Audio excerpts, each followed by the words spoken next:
Leiamos juntos Filipenses capítulo de número 2. Leiamos juntos então em oração Filipenses capítulo de número 2. Se há, pois, alguma exortação em Cristo, alguma consolação de amor, alguma comunhão do Espírito, se há entranhados afetos e misericórdias, completai a minha alegria, de modo que penseis a mesma coisa, tenhais o mesmo amor, sejais unidos de alma, tendo o mesmo sentimento. Nada façais por partidarismo ou vanglória, mas por humildade, considerando cada um os outros superiores a si mesmo. Não tenha cada um em vista o que é propriamente seu, senão também cada qual o que é dos outros.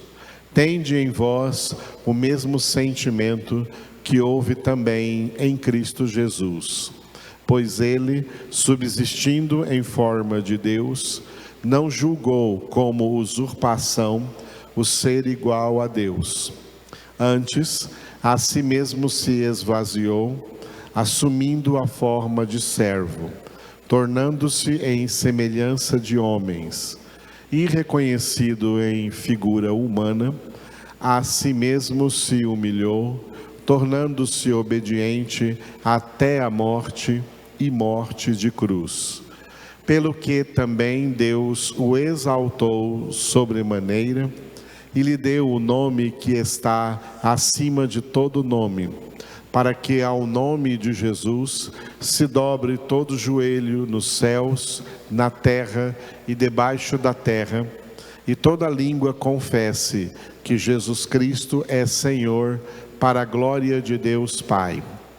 Assim, pois, amados meus, como sempre obedecestes, não só na minha presença, porém muito mais agora, na minha ausência, desenvolvei a vossa salvação com temor e tremor, porque Deus é quem efetua em vós tanto o querer como o realizar segundo a sua boa vontade.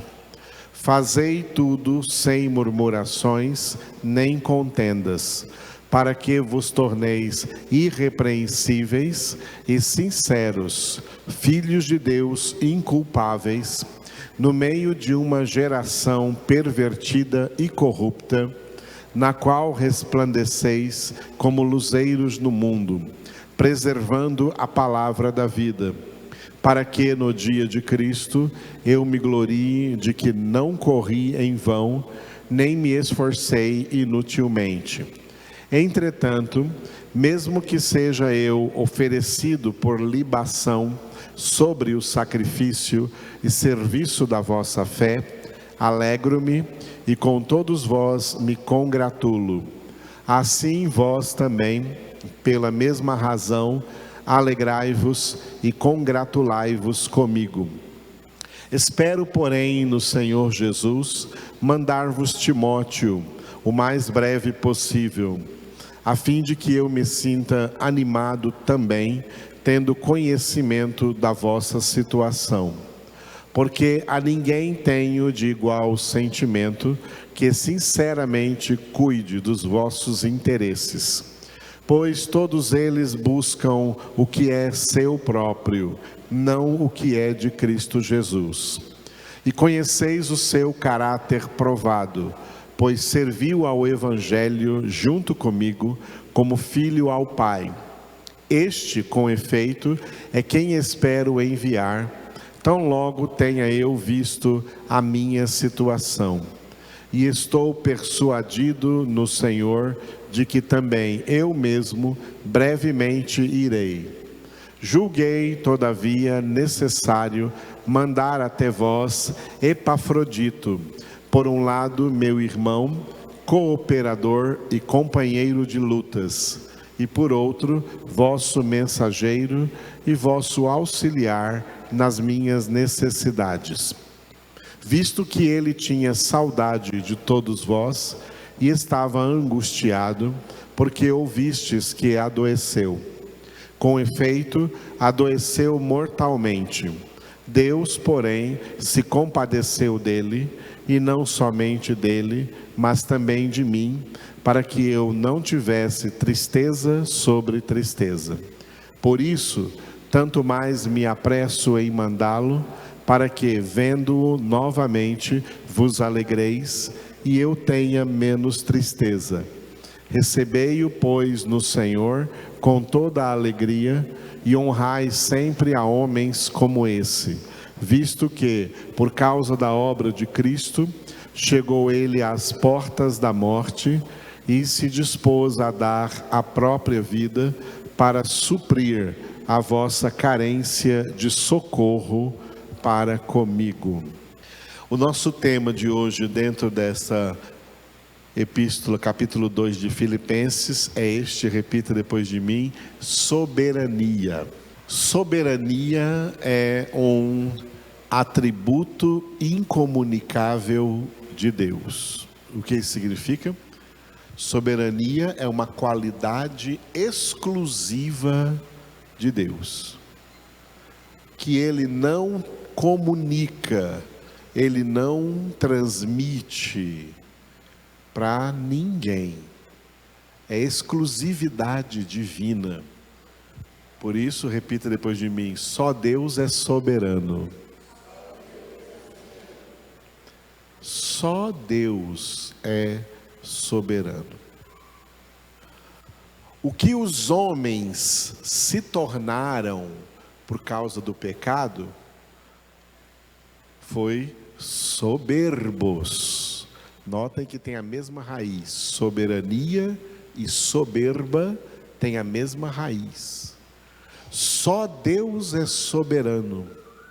Quando os homens querem ser soberanos, eles se tornam soberbos, porque nunca se tornam soberanos. Ninguém jamais se torna soberano. Só Deus é soberano, e quando qualquer pessoa quer ser soberana, essa pessoa se torna soberba, e recai sobre essa pessoa a palavra de Deus que diz: Deus resiste os soberbos, Ele dá graça aos humildes. O pecado que nasceu misteriosamente no coração de um anjo, que se tornou o diabo, tem como principal elemento a soberba. Porque quando o diabo era um anjo no céu, ele se ensoberbeceu misteriosamente, e quis ser igual a Deus, e quis ser até maior do que Deus, e quis até ocupar o lugar de Deus. Ele quis lá no céu dar um golpe de estado em Deus. O diabo quis ser um golpista lá no céu, e por isso não houve mais no céu lugar para ele. Foi ele expulso, e todos os demônios sobre os quais ele teve a influência de transmitir o mesmo pecado, e esses demônios, que eram anjos santos, se tornaram demônios. Palavra que vem da língua grega, daimonion, e que significa em português espírito sujo, ou espíritos imundos, são os demônios. Eles caíram na terra. E uma vez na terra, já lá no início da criação, lá no jardim do Éden, onde estavam Adão e Eva, ele conseguiu tentar Eva, e fez com que Eva e Adão, o primeiro casal, caísse no mesmo pecado. Ali o pecado entrou no homem, e o diabo conseguiu contaminar a humanidade na origem com o pecado, e principalmente com esse elemento terrível do pecado, que se chama soberba. É por causa do pecado que as pessoas, os seres humanos, querem ser soberanos, querem ser os manda-chuva, querem ser os dominadores, querem ser poderosos. Por isso surgiu aí um novo verbo, o verbo empoderar. As pessoas estão agora empoderadas, são pessoas soberbas, porque elas, assim como Satanás, elas foram contaminadas pelo que a gente chama de a síndrome de Lúcifer, e por isso querem ser grandes, querem ser vencedores, querem ser campeões, querem ser o primeiro lugar, querem ganhar o troféu, querem ganhar a medalha de ouro, querem subir no primeiro lugar do pódio, quer chegar em primeiro lugar, quer estar acima dos outros, quer ser melhor do que os outros. Tudo isso é o homem inutilmente tentando ser soberano, e tudo o que ele consegue ser é soberbo, e Deus o resiste e não dá salvação para esses homens. São soberbos, porque soberania é algo que só pertence a Deus. Só Deus é soberano. Só Deus é soberano. Como o homem não consegue ser soberano, então ele age sempre com uma coisa covarde que se chama manipulação.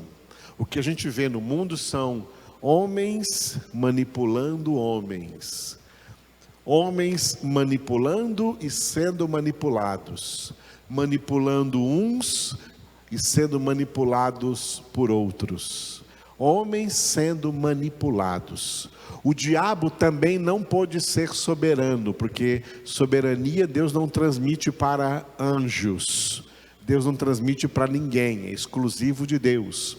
Por isso o diabo, para imitar uma soberania, ele se tornou um manipulador, e ele manipula a humanidade decaída, ele manipula os homens. Por isso que a Bíblia diz, pelo menos 2 versículos principais, 1 João 5,19, sabemos que somos de Deus, mas o mundo inteiro, a humanidade decaída inteira, jaz no maligno.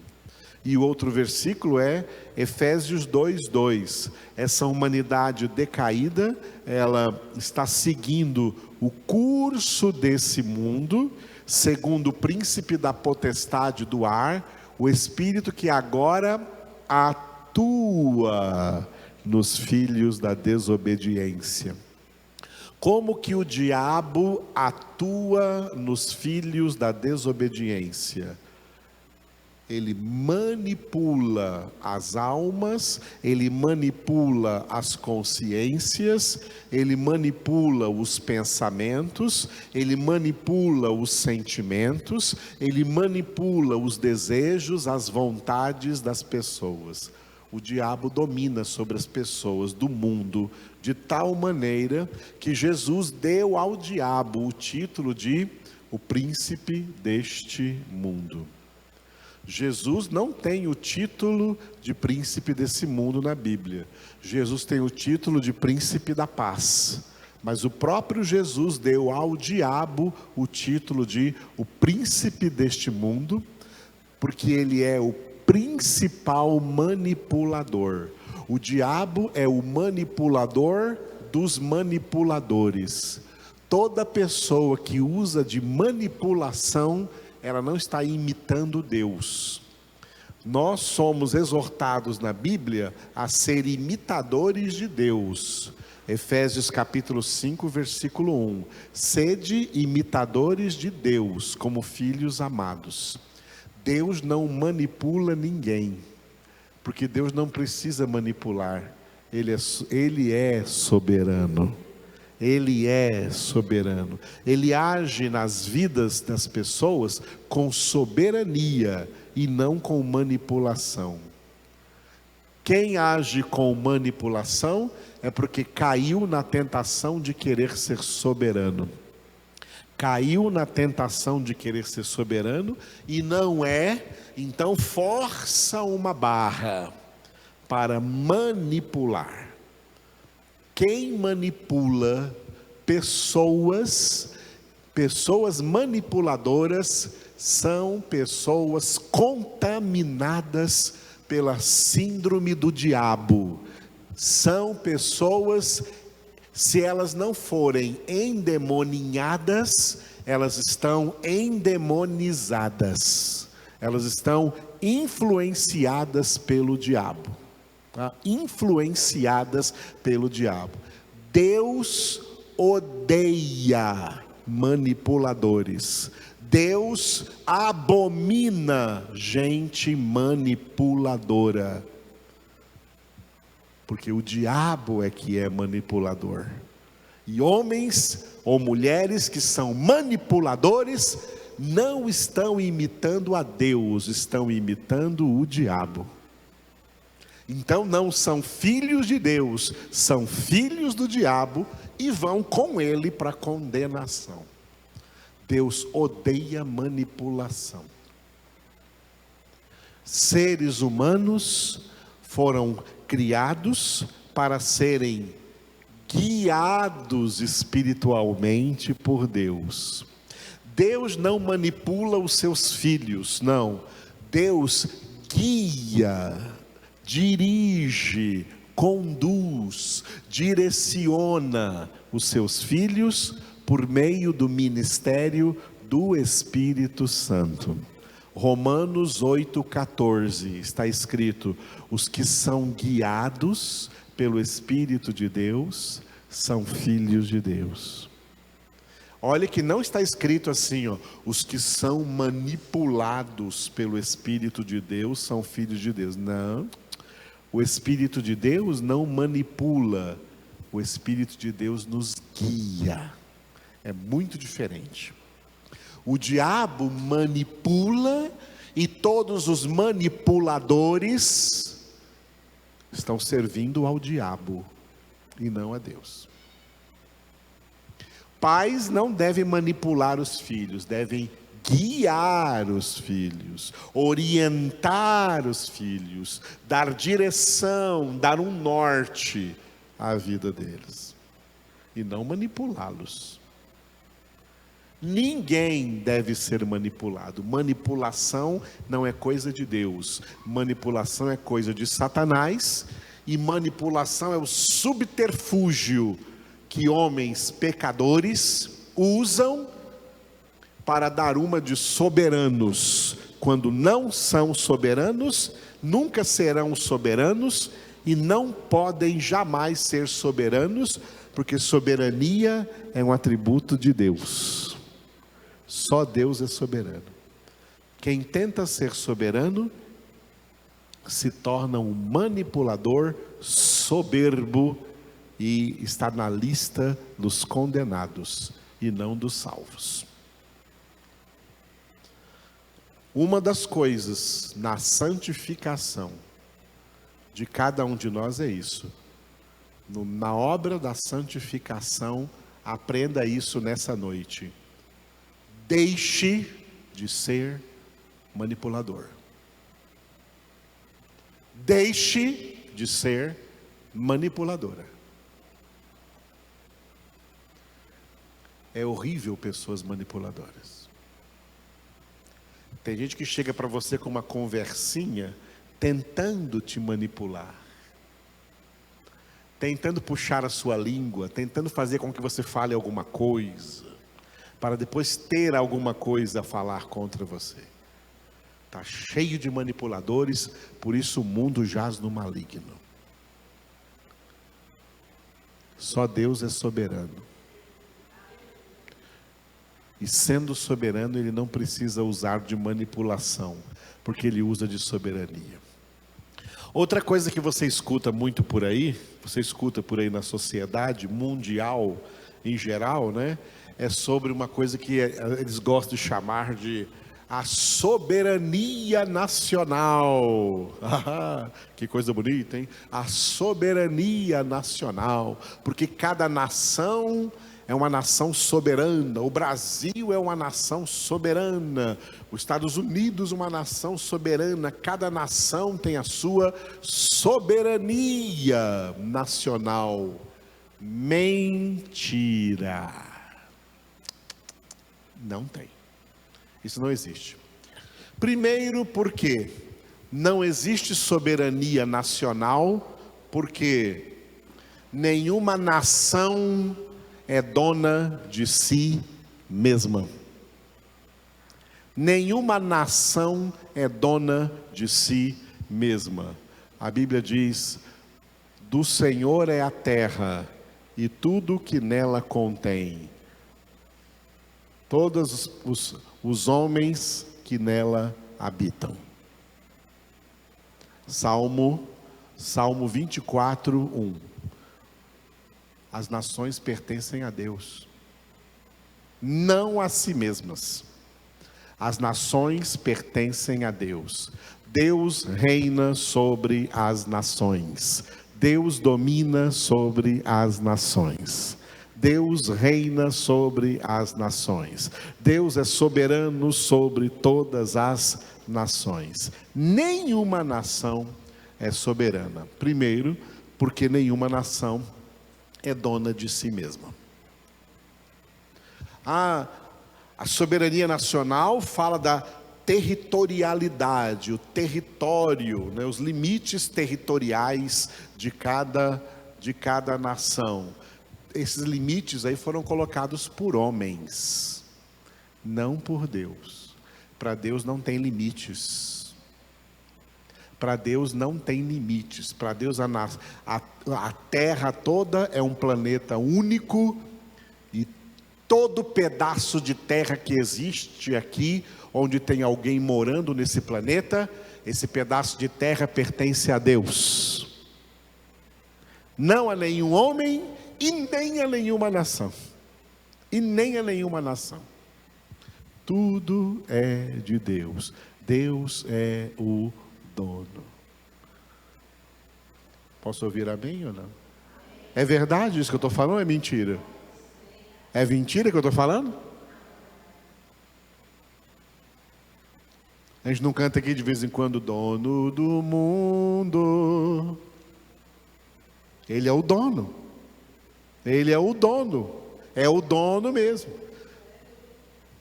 Deus não é só o dono do ouro e da prata. Ele é o dono do ouro, da prata, do bronze, da pulga, do piolho, do mosquito, da dengue, do vírus, da covid. Ele é dono de todo o elefante, de todo o leão, de toda a girafa, de toda a árvore, de todo o vegetal, de todo pássaro, de toda estrela, de todo astro, de toda galáxia. Ele é dono da terra, Ele é dono de tudo, Ele é dono de nós.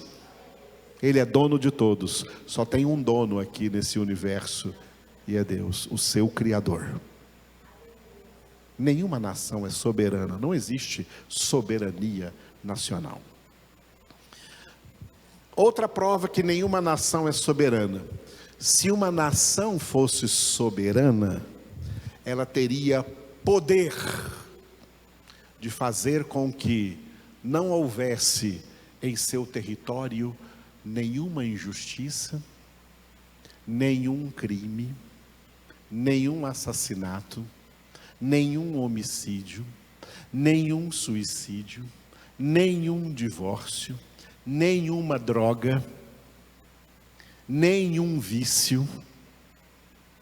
Uma nação soberana não teria cadeias, porque não teria criminosos.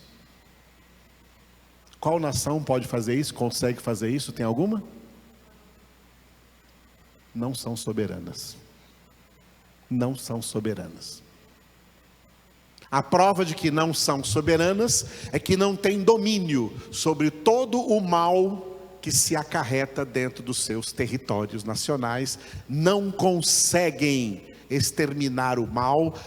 Pelo contrário, a maldade cresce e se multiplica no meio das nações. E quanto mais o tempo passa, mais a iniquidade se multiplica no meio das nações, porque elas não são soberanas. Nenhuma nação é soberana para reter a multiplicação da iniquidade. Pelo contrário, elas se rendem à multiplicação da iniquidade. Nenhuma nação é soberana. Só Deus é soberano. Soberania é atributo exclusivo de Deus. Aleluia. Vamos ver em que esse texto, esse tema soberania, vai se encaixar hoje na nossa palavra, na nossa meditação da palavra de Deus. Muito bem. O nosso tema de hoje, aliás, não é o tema de hoje, o tema que compreende esses versículos de Filipenses 2, que vai do versículo 12 até o versículo 18, diga, santificação em Cristo. Aleluia. Santificação em Cristo é a obra central da salvação. A salvação começa com a conversão, se desenvolve com a santificação e atingirá o seu clímax na glorificação.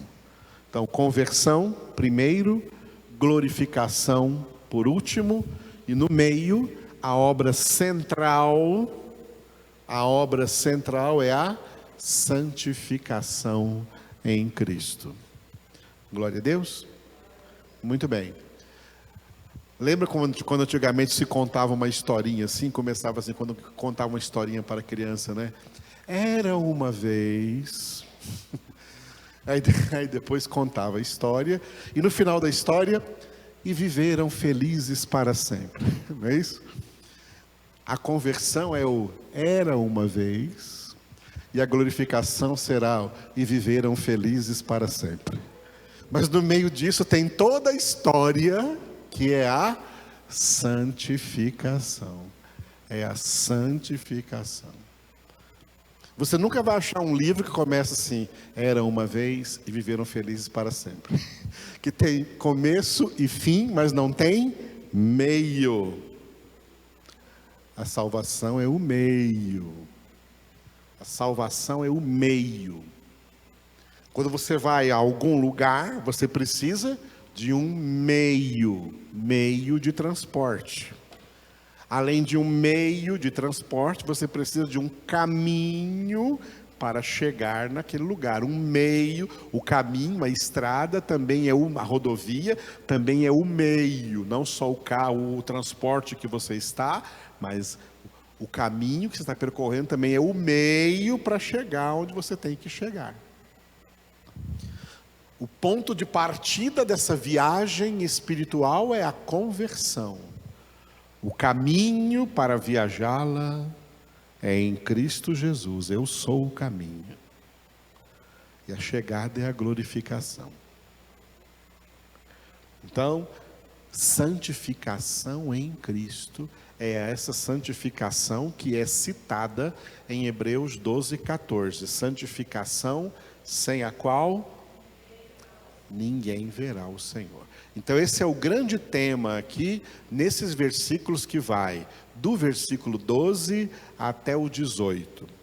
Este texto está dividido assim, em um desenvolvimento e uma conclusão. O desenvolvimento é onde nós estamos, diga, responsabilidade espiritual. E a conclusão será nos versículos 17 e 18, diga, alegria espiritual. Ou seja, esses dois títulos estão dizendo para nós o seguinte: aquele que verdadeiramente assume a sua responsabilidade espiritual, ele experimenta como consequência disso, dessa responsabilidade assumida, ele experimenta a verdadeira alegria espiritual. Na minha caminhada de crente, eu já vi muitos crentes não tendo alegria no Senhor, e como não tem alegria no Senhor, se voltam de novo a buscar alegrias do mundo. Por quê? Porque a responsabilidade espiritual deles, eles não assumem e nem realizam.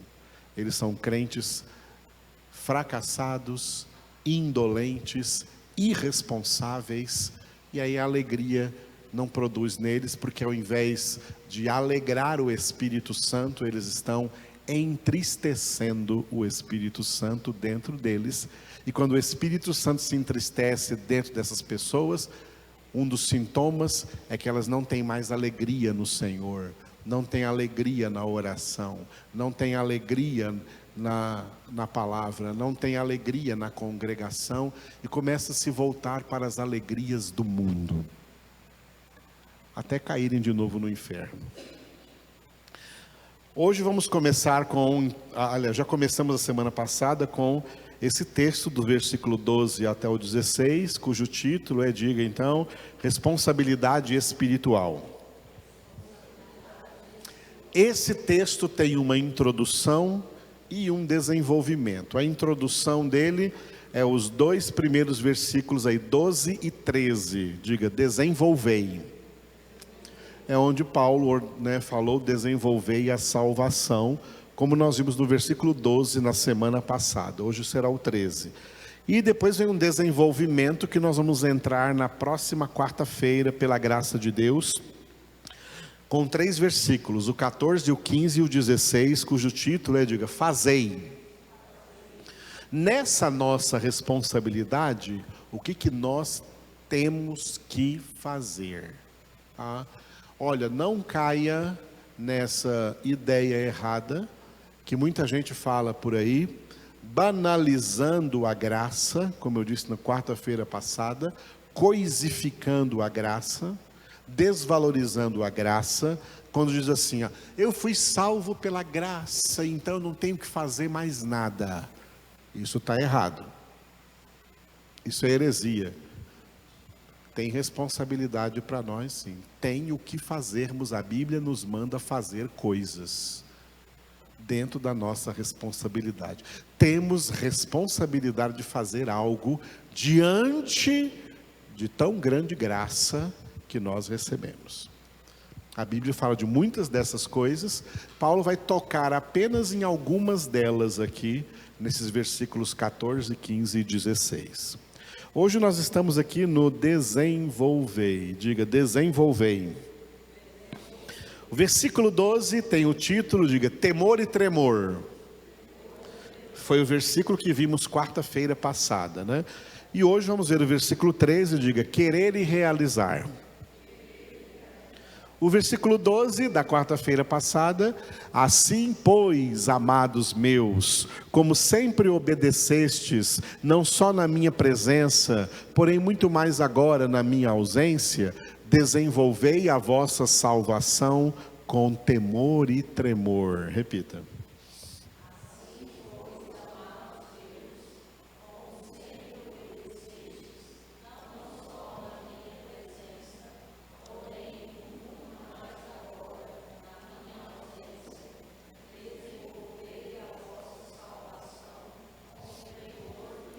Semana passada eu sublinhei aí, diga, temor e tremor. Esse aqui é um dos nomes da santificação. Santificação é desenvolvimento da salvação. Aonde entrou a graça? Deus nos deu a salvação de graça. Só que Ele nos deu essa salvação para nós desenvolvermos. Ela tem que ser desenvolvida. O que acontece com quem não desenvolve? Perde, irmãos. Quem não desenvolve a salvação, perde a salvação. Tem gente por aí pregando que não existe perda de salvação. A Bíblia diz que tem perda de salvação. A Bíblia diz que o apóstolo Paulo escreveu em 1 Coríntios 9, eu esmurro o meu corpo e o reduzo à servidão, porque eu tenho medo que depois de eu ter pregado a outros, eu venha a ser desqualificado. Eu venho a decair da graça. A Bíblia toda fala de pessoas perdendo salvação. Saul tinha salvação e perdeu salvação. Acã tinha salvação e perdeu salvação. Ananias e Safira tinham salvação e perderam salvação. A Bíblia fala de pessoas que perderam salvação. Estiveram em posição de fé, estiveram em posição de salvação e perderam salvação. Perderam porque não santificaram. Sem santificação, ninguém verá o Senhor. A santificação é o desenvolvimento da salvação. Eu recebi de graça a salvação, mas agora eu tenho a responsabilidade de desenvolvê-la, e eu tenho que fazer isso, com temor e tremor, com medo de perder o que eu ganhei. Eu não posso perder esse tesouro, eu não posso perder essa pérola, eu não posso perder esse talento, eu não posso perder esse presente. Eu tenho que desenvolvê-lo, eu tenho que trabalhar essa salvação na minha vida. É isso que não é pregado hoje em quase nenhuma igreja. E por isso os crentes de hoje são ditos evangélicos, entre aspas, que o que não existe na vida deles é santificação. Permanecem em seus pecados, achando que estão salvos. Não, Senhor. Não brinca com essas coisas. O nosso texto de hoje, então, é o 13. Porque Deus é quem efetua em vós, tanto o querer, como realizar, segundo a sua boa vontade. Repitam.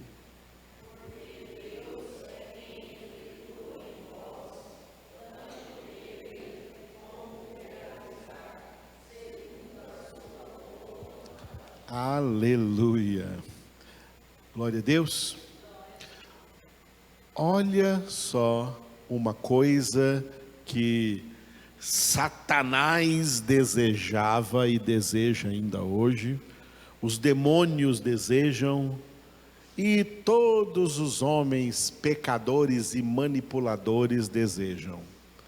É conseguir mexer, influenciar na vontade das pessoas, no querer das pessoas. Só Deus tem o poder de fazer isso na sua soberania, sem que isso seja manipulação. Deus efetua o querer e o realizar. Diga, querer e realizar. Deus efetua o querer e o realizar. Tem uma coisa que se fala muito hoje em dia, que todo ser humano tem vontade livre. Todo ser humano tem vontade livre. E geralmente se usa uma expressão que foi cunhada muitos séculos antes da Reforma Protestante, por um padre católico chamado Padre Pelágio, que inventou essa expressão chamada de livre-arbítrio. Uma expressão que ninguém por aí conhece esse padre, ninguém nunca por aí leu o livro dele, mas que todo mundo tem na boca essa palavra. Livre-arbítrio, eu tenho livre-arbítrio, eu tenho livre-arbítrio, eu tenho livre-arbítrio. Mas o que é isso que você está falando que tem aí? O que é isso, livre-arbítrio?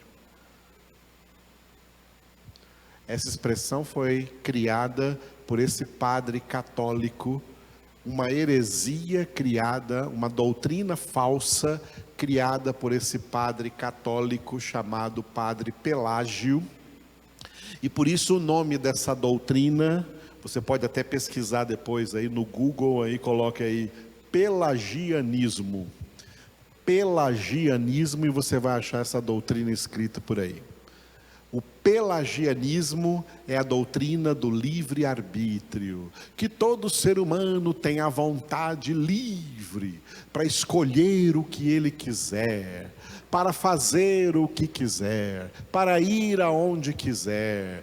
E ultimamente se adicionou aí para ser o que quiser. Então, se você é um homem, você quer ser uma mulher, você é livre para isso. Se você é uma mulher, mas você quer ser um homem, você é livre para isso. Isso é doutrina de Satanás, irmãos. Ninguém é livre para isso. Não existe essa liberdade. O homem não tem livre arbítrio. Isso é uma mentira. Se fosse verdade, não tinha tanta gente acreditando. Católico acredita em livre arbítrio, faz parte da doutrina católica, porque foi um padre católico que criou.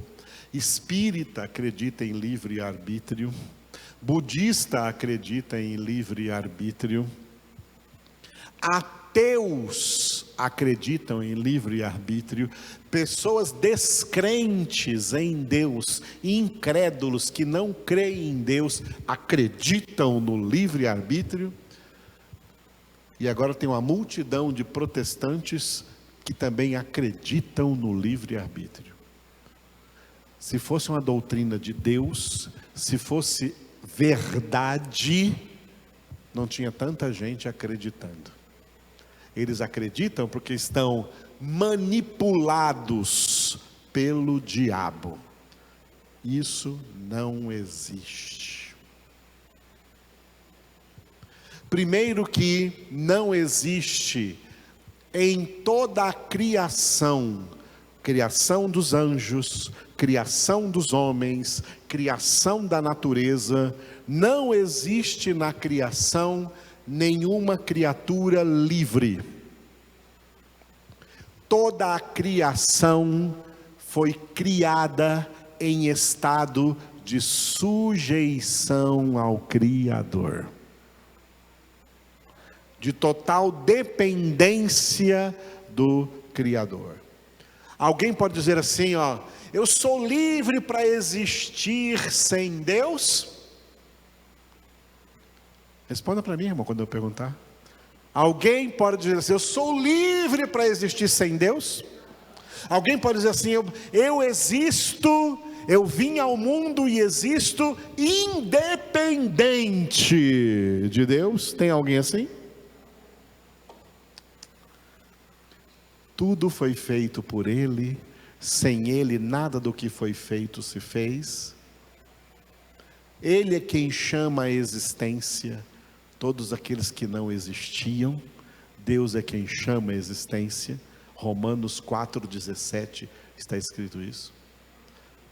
Atos 17, Paulo pregando em Atenas, Ele é quem a todos dá vida, respiração e tudo mais, nele vivemos, nos movemos e existimos.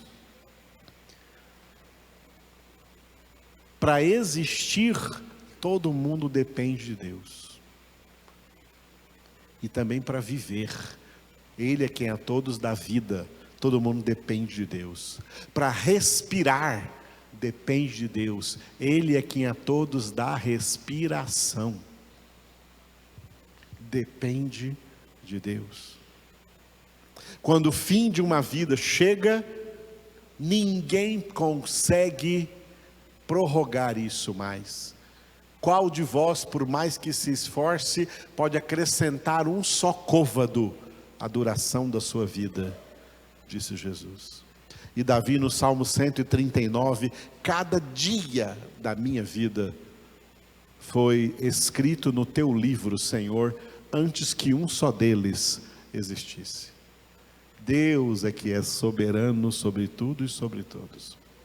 O homem não é soberano nem sobre si mesmo, nem sobre a própria vontade.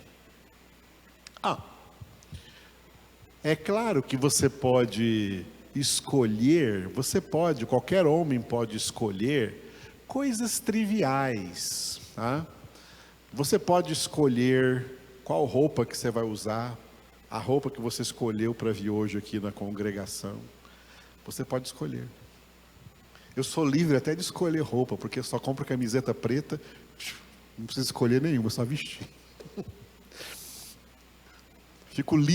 eu sou livre de ficar tendo que escolher, qual será que eu uso, qual será que eu uso? Não, chega lá e pega. Pronto, acabou. Então, mas você pode escolher o que você vai comer, tá? Não, hoje eu quero arroz, não, hoje eu quero feijão, não, hoje eu quero macarrão, hoje eu quero salada, não, hoje eu quero maionese. Você pode escolher essas coisas triviais, tá? Ah, hoje eu quero um suco de laranja, não, mas agora hoje eu quero um suco de limão. Você pode escolher o que você vai vestir, o que você vai comer, coisas triviais, que sapato você vai calçar, que tênis, que sandália você vai pôr, né? Não, hoje eu quero ir descalço, até isso você pode escolher. Tá? Você tem um carro flex, você pode até escolher, vai pôr gasolina, se você vai pôr etanol, você pode escolher o que você vai pôr. Tem coisas triviais que o homem tem sim poder de escolher nessas coisas triviais, mas tem uma coisa que o homem não pode escolher. Atenção, o homem não pode escolher, porque o pecado causou na alma do homem vários problemas. O pecado trouxe sérias consequências para a alma humana. Uma dessas consequências, são muitas. Uma das consequências é que a alma humana é totalmente incapaz de escolher Deus,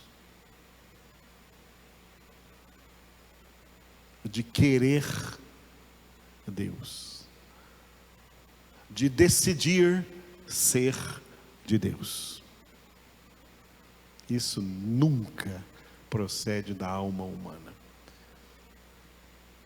A alma humana nunca tem o poder de querer Deus, e quando alguém diz que quer Deus de uma forma religiosa, meramente religiosa, esse querer aí não está sendo efetuado, nem operado por Deus, é um querer decaído. É um querer decaído que não leva essa pessoa para o céu, mesmo ela confessando uma religião do seu gosto, uma religião que ela quis escolher. Porque assim como o homem pode escolher uma roupa, ele pode escolher uma religião, mas ele não pode escolher Deus. Por isso Jesus disse a seus discípulos, valendo para cada um de nós que pertencemos a Ele: não fostes vós que me escolhestes, foi eu quem vos escolhi a vós outros. Eu é quem vos escolhi, porque vocês não tinham o poder de me escolher. O homem não tem o poder de escolher a Deus, e por isso Paulo pregou em Romanos capítulo 9, que a salvação não depende de quem quer. Todo mundo quer. Uma consciência que a maioria dos seres humanos já tem na terra é a consciência de céu e inferno. Juntamente com a consciência de céu e inferno, a humanidade tem na terra a consciência de morte física, que os seus dias vão acabar e vai morrer, e daí?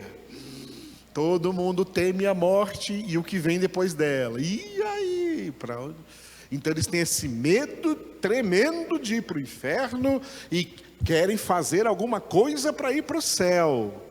Essa cultura, né, de morte certa e céu ou inferno é uma cultura generalizada nos seres humanos. Tem certas religiões e certas heresias que tratam de trabalhar as consciências das pessoas para minimizar esses sentimentos, disfarçar um pouco, né, essas expectativas que todo mundo tem aí pela frente. Mas o homem continua pensando, bom, que eu vou morrer é certo, e agora? E depois para onde que eu vou? E o que é mais pregado do que é depois da morte é céu ou inferno. É isso que é espalhado aí pelo mundo todo. É uma cultura mundial. E os homens têm medo do inferno. Não, eu quero ir para o céu. Todo mundo quer ir para o céu. mas quer ir para o céu não porque ama a Deus, quer ir para o céu porque ama a si mesmo. E amando a si mesmo, não quer levar a si mesmo para o inferno. Quer ir para o céu, não por amor a Deus. A Bíblia diz que o céu é só para quem ama a Deus. Lá estão as coisas que agora nem olhos viram, nem ouvidos ouviram, nem o coração humano imaginou, o que Deus tem preparado para todo mundo. Para todo mundo? Para aqueles que o amam. E como é que alguém prova que ama a Deus? João 14, 23, Jesus disse: se alguém me ama, guardará a minha palavra, e meu Pai o amará, e nós viremos para ele e faremos nele morada. Quem ama a Deus, guarda a palavra de Deus. Você vê alguém dizendo, não, eu amo a Deus, mas odeia a Bíblia, não gosta de palavra, não gosta de igreja que tem palavra, não suporta a palavra, mas diz que ama a Deus, é mentira, esse amor é falso. Quem ama a Deus, ama a sua palavra. Quem ama a Deus, não anda no conselho dos ímpios, não se detém no caminho dos pecadores, não se assenta à roda dos escarnecedores, o seu prazer está na palavra do Senhor e nela medita de dia e de noite. Por isso ele é como árvore plantada junto à corrente de águas, que dá fruto na época própria, cuja folhagem não murcha e tudo quanto faz prosperará. Os ímpios não são assim como essa árvore, são como uma palha levada pelo vento. Por isso eles não prevalecerão na congregação dos justos, porque o Senhor conhece o caminho dos justos, mas o caminho dos ímpios perecerá. Isso é todo o Salmo de número 1 que eu citei para vocês, mostrando bem a diferença de quem vai para o céu e quem não vai.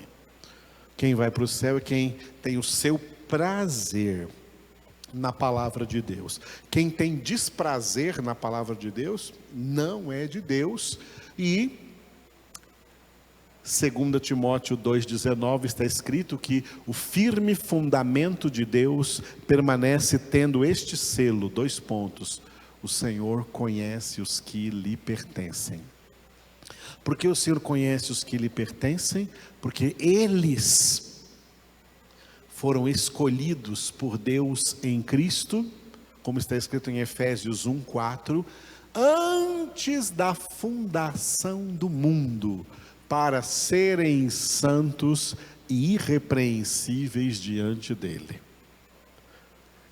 O que Deus faz com esses poucos escolhidos, que Jesus disse em Mateus 22:14, muitos são chamados, porém poucos escolhidos. O que Deus faz na alma, no interior desses poucos escolhidos? Os escolhidos, eles vieram ao mundo no mesmo estado de pecado de todos os outros, e vieram ao mundo com uma alma incapaz de escolher Deus, incapaz de querer Deus. Só que Deus opera, efetua dentro deles o querer e o realizar. Deus efetua dentro deles o que Deus não efetua nos outros todos. Ele não faz isso nos outros todos.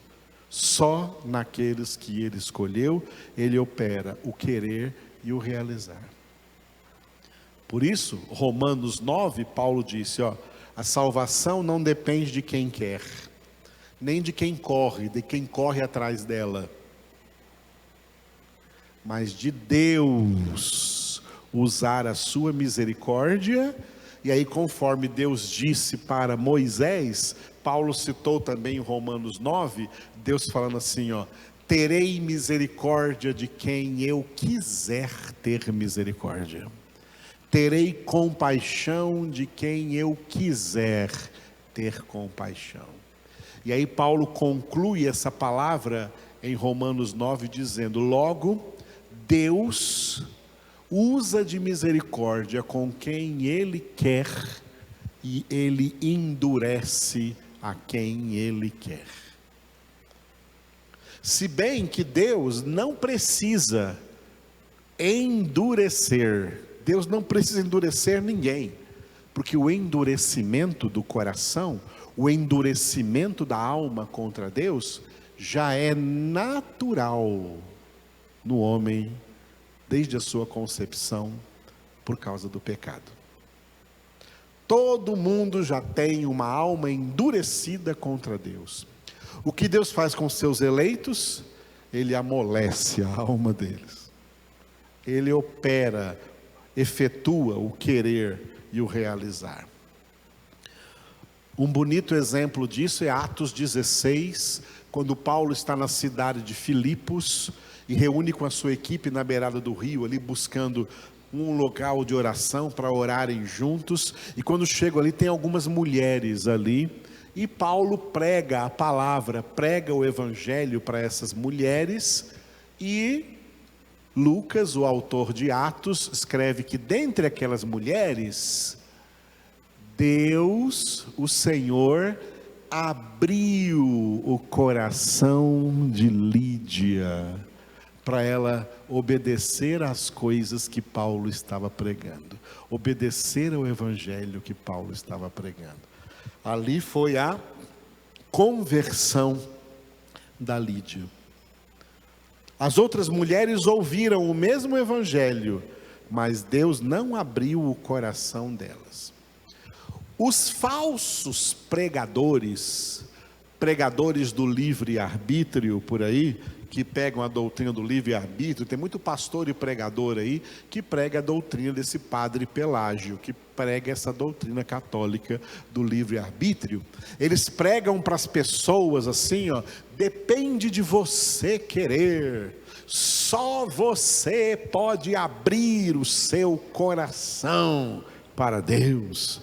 A chave é pelo lado de dentro, só você pode abrir. Isso é uma tremenda mentira, é uma doutrina do pai da mentira. Nenhum homem consegue abrir o seu coração para Deus. É o próprio Deus que faz isso com quem Ele quiser. Lá em Atos 16, não está escrito que Lídia abriu o seu coração.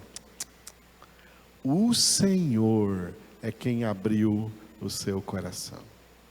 Porque o Senhor é quem efetua tanto o querer como o realizar segundo a sua vontade.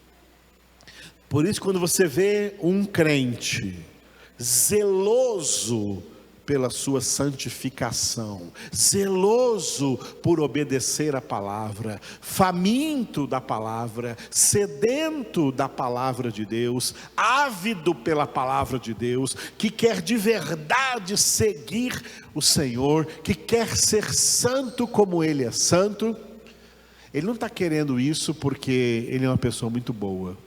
Ele está querendo isso porque ele é um eleito de Deus e Deus está operando nele o querer e o realizar.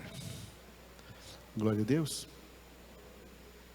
Sabe por que eu não fico indo na casa de nenhum de vocês, ligando para vocês da igreja, os que estão aqui, os que não estão, para você tentar fazer você querer, tentando fazer você querer ser da igreja, tentando fazer você querer a palavra que eu estou pregando aqui, tentando fazer você, porque eu não estou lá segurando sua cabeça e orando, jogando óleo na sua cabeça, empurrando você para você cair no chão, querendo fazer você se sentir, querendo fazer você se arrepiar, querendo trazer para você de alguma forma, alguma experiência para você querer.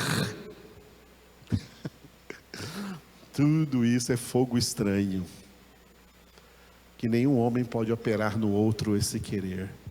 Só Deus opera esse querer. E quando Deus opera, sabe o que é isso? Isso se chama graça irresistível.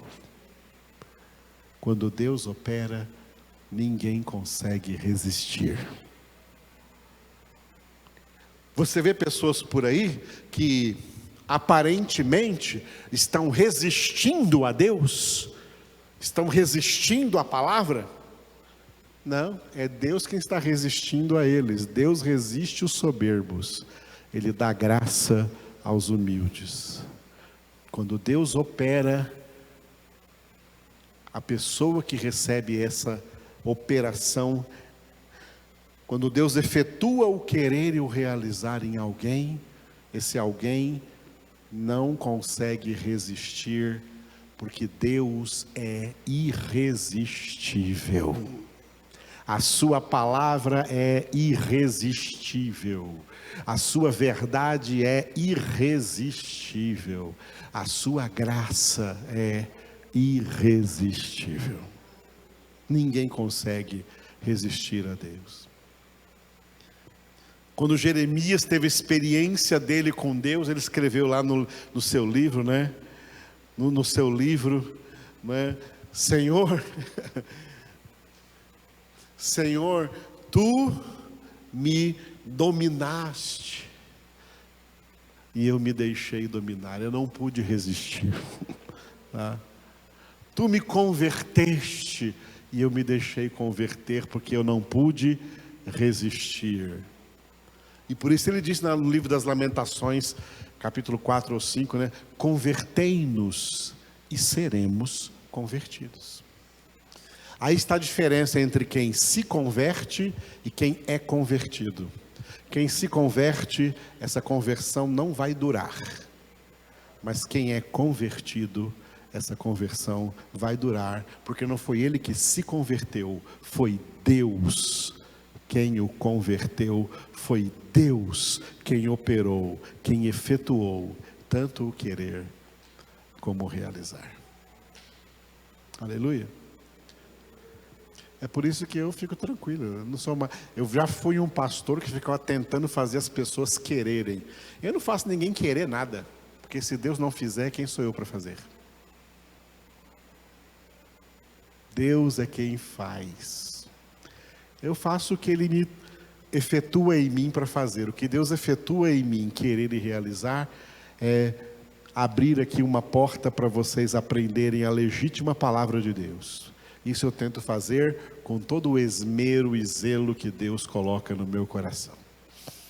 Agora, você querer ouvir, ou alguém querer ouvir isso, eu não posso fazer, não posso tocar na alma de ninguém. Só Deus é quem o faz com aqueles que Ele escolheu. Aleluia. Obrigado, Jesus. Obrigado, Pai. Obrigado, Espírito Santo. Obrigado pela Tua obra, Senhor, na vida de cada um dos que aqui estão presentes, na vida de cada um daqueles que o Senhor verdadeiramente tem efetuado tanto o querer como realizar segundo a Tua boa vontade, ó Pai, que é a nossa santificação, sem a qual ninguém verá a Tua face. Santifica-me, Senhor. Santifica cada um dos meus irmãos e irmãs que verdadeiramente creem em Ti e que a Tua palavra opere neles poderosamente. Aleluia. Glória a Deus. Vamos encerrar cantando ao Senhor um cântico que eu tinha até esquecido desse cântico. Eu já cantei ele na nossa congregação anos antes da pandemia, mas eu esqueci completamente. E sábado passado eu estava orando à tarde, e Jesus perguntou para mim: por que você não canta mais aquele cântico? Jesus me lembrou o cântico todinho na minha cabeça, todinho, me lembrou o cântico. Aí eu peguei e gravei ele aqui no meu teclado. Gravei segunda-feira de manhã eu estava aqui gravando. Esse teclado aqui é um mini estúdio, eu gravei, tem 6 canais de gravação. Eu gravei esse cântico aqui para a gente cantar. E depois que eu gravei, né, eu apertei o play para eu escutar. Aí eu fechei os olhos e de repente eu comecei a orar sem perceber.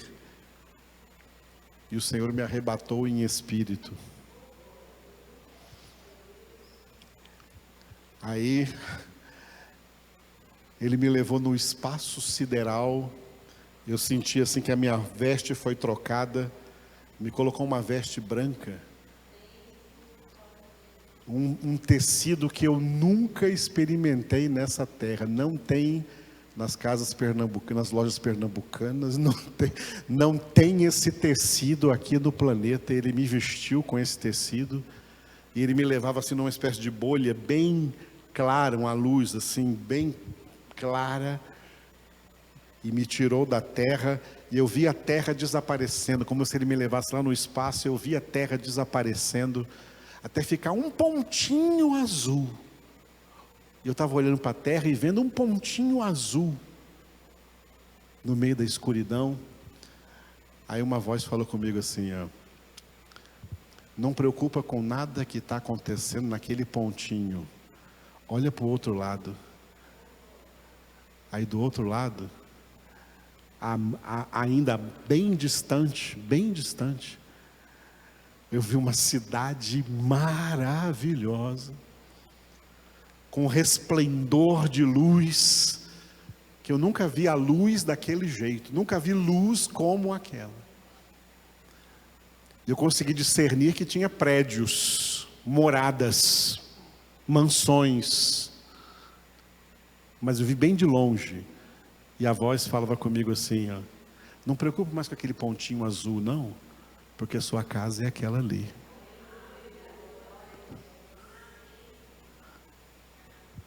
E aí ele me trouxe de volta aqui. Eu falei,